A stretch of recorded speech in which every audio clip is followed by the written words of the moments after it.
এইটো কথা যিমানেই যি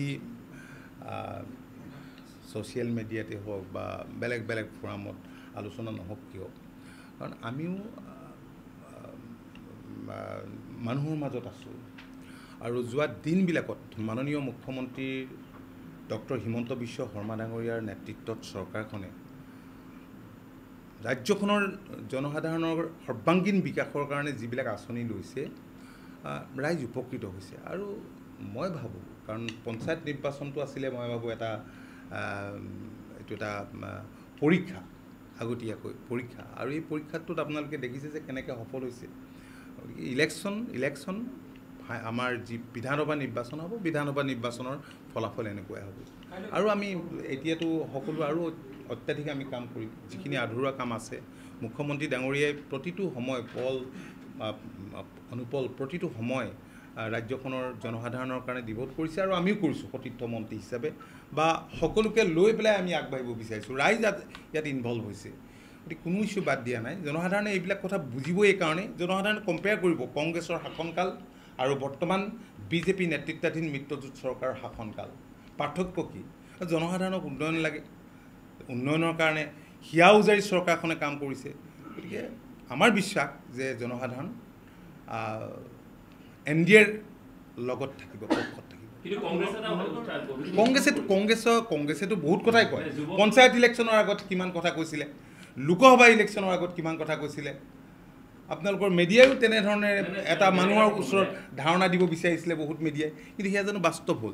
বাস্তৱ আৰু কংগ্ৰেছ ইয়াৰ মাজত কিন্তু বহুত ব্যৱধান আহি গৈছে, এটা বৃহৎ গেপ।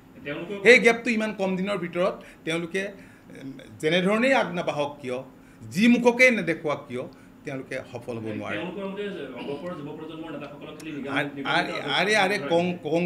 কংগ্ৰেছৰ মতে অগপ কেনেকুৱা হ'ব লাগে এইটো কংগ্ৰেছৰ পৰা শিকিবলগীয়া নাই।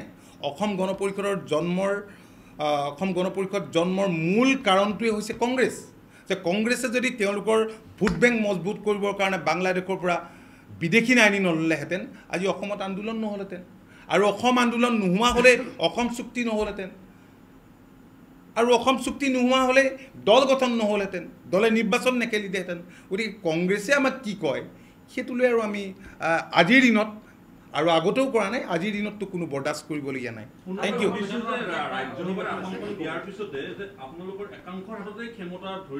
নাই, তেনেকুৱা কথা নহয়। চাওক, তেনেকুৱা কোনো কথা নহয়। আপোনালোকে সেই কথাটো আগত এটা জামানাত ক'লে শুদ্ধ আছিলে। আজি মইতো 85ৰ নহয়, আমিতো আমি বহুত পিছত আহিছোঁ।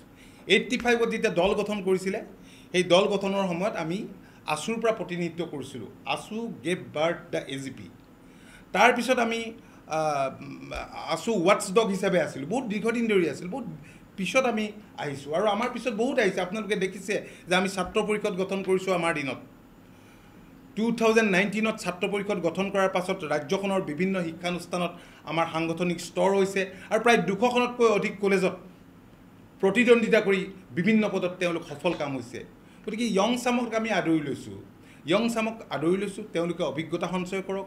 আজি ৰাজ্যসভাতেই সেই আসনখন কেনেকৈ পাইছোঁ সেইটোও আপোনালোকে জানে।